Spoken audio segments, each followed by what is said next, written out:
E olha só, tá fazendo frio, né? Bastante. Nessa madrugada a temperatura foi de 13 graus. Além de usar mais casacos e cobertores, um outro hábito tem sido mais frequente, o de atacar a geladeira. Complicado. Você já deve ter reparado que quando está mais frio, parece que a fome aumenta. Aí, já viu, né? Difícil resistir o não forrar o estômago. Mas por que acontece isso, hein? Quem tem as respostas é a nutricionista Delis Gonzalez. Boa tarde, Delis. Muitíssimo obrigada pela sua participação aqui no nosso programa. Estar aqui hoje. Que bom. Então, de fato, quando as temperaturas abaixam, quando a gente sente mais frio, a gente sente também mais fome? Sente. Na verdade, o que acontece? A todo momento, o corpo ele tem que gastar uma energia para manter a nossa temperatura estável. Quando a temperatura ambiental baixa, ele precisa gastar um pouquinho mais para manter essa temperatura estável. E com isso, consequentemente, com um gasto maior, você sente uma fome maior. Mais fome. Então, quer dizer, tem que ter cuidado realmente, né? Para não ganhar uns quilinhos extras aí, né? E tem que ter mais cuidado ainda, porque às vezes não é nenhuma questão de fome. Na verdade, às vezes você se confunde. Então, você quer um alimento mais quente para te dar a sensação de prazer, do calor do corpo, e geralmente esses alimentos, eles são um pouco mais calóricos, a composição tem um pouco mais de gordura. Tipo o quê, por exemplo? Tipo, as pessoas tendem a ir para sopa, né? Sopa ou caldo, que é uma boa saída. Sim. Desde que seja uma sopa com uma composição interessante. Então, uma sopa de legumes. O que você recomenda, então? Uma sopa de legumes, que é fácil de fazer também, tranquilo. Exatamente. E o que seria mais calórico, assim? O caldo verde é bem calórico, né? Pronto. Caldo de feijão que a Carol gosta, né, Carol? Falou absolutamente tudo. Caldo de feijão, o caldo verde, o caldo de mandioca. Também, né? A mania que as pessoas têm de dar uma incrementada nos caldos. Creme de leite, um leite também. Exatamente. Aí tudo por água abaixo. Aí acho que o caldinho é inofensivo, né? Tomando só um caldinho e aí tá consumindo bastante caloria, né? Exatamente. Então qual a recomendação? Muitas vezes você falou assim, não é fome, né? Seria, que sensação seria essa, assim, por exemplo? Eu já ouvi dizer que às vezes as pessoas também, não sei se é verdade também, às vezes você está com sede e aí confunde um pouco com fome. Às vezes você toma água que aí isso acontece também? Isso acontece, isso é verdade. E às vezes as pessoas têm até aquela ansiedade simples de ir e abrir a geladeira. Se você espera 5, eu sempre dou essa recomendação no consultório para os meus pacientes. Você está com essa ansiedade de, eu quero ver o que tem na geladeira e sempre vai pegar alguma coisinha. Senta 5 minutos.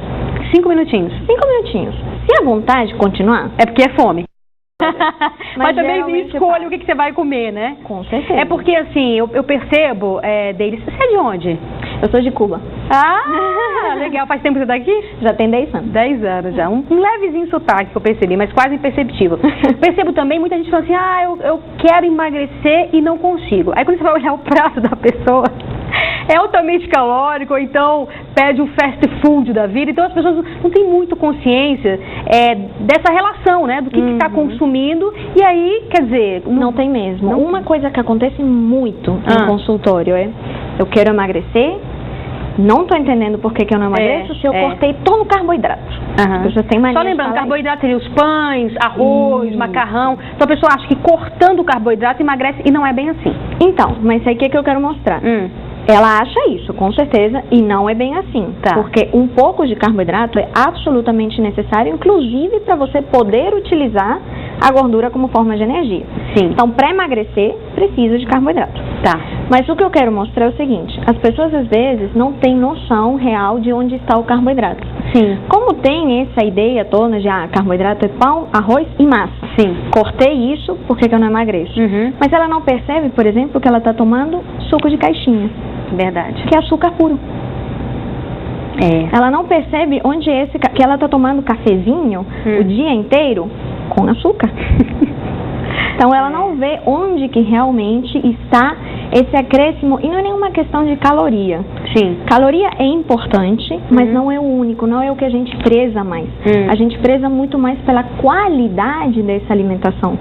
Então é saber escolher os alimentos de forma que você module os hormônios, de forma que você tenha um padrão de alimentação que leve a esse emagrecimento, mas via qualidade, e não necessariamente só a caloria. Isso foi uma coisa que é interessante, que as pessoas costumam, não, eu vou cortar o refrigerante, mas aí vai pro suco de caixinha. É mais ou menos a mesma coisa? É quase a mesma coisa, quase.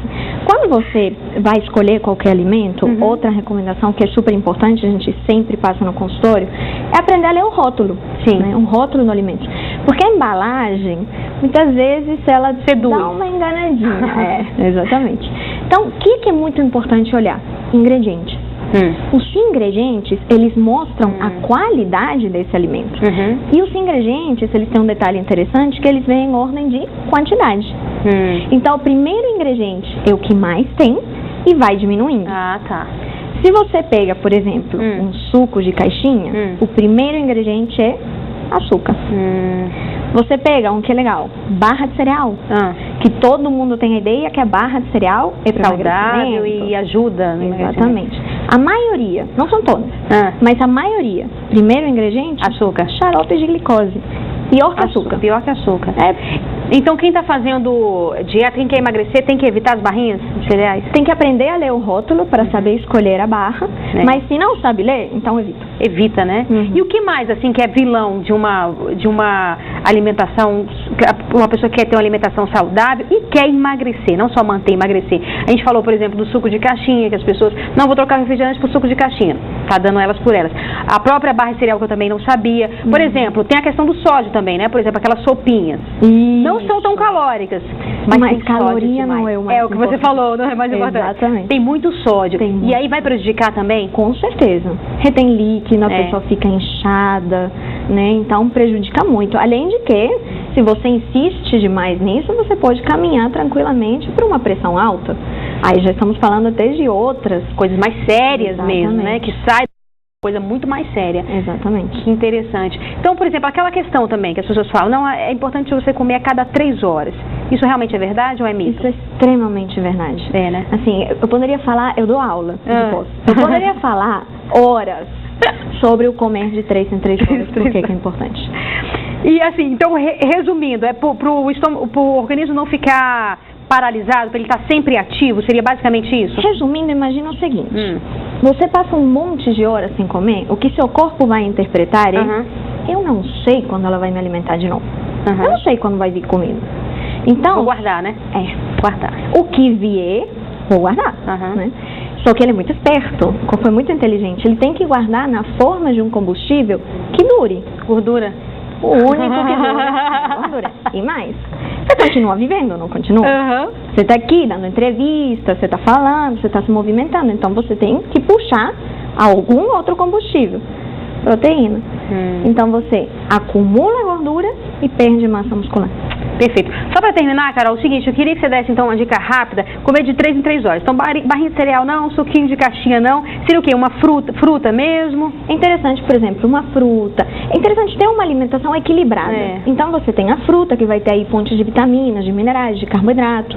Associar, por exemplo, ao mico de castanhas oleaginosas, né? Castanha de caju, do Pará. Legal. Que você vai ter uma fonte de gordura saudável. Vai saciar, porque a fruta, ela não sacia tanto, né? Na verdade. Por quê? Porque, na verdade, a gente volta naquela questão de modular os hormônios, por exemplo.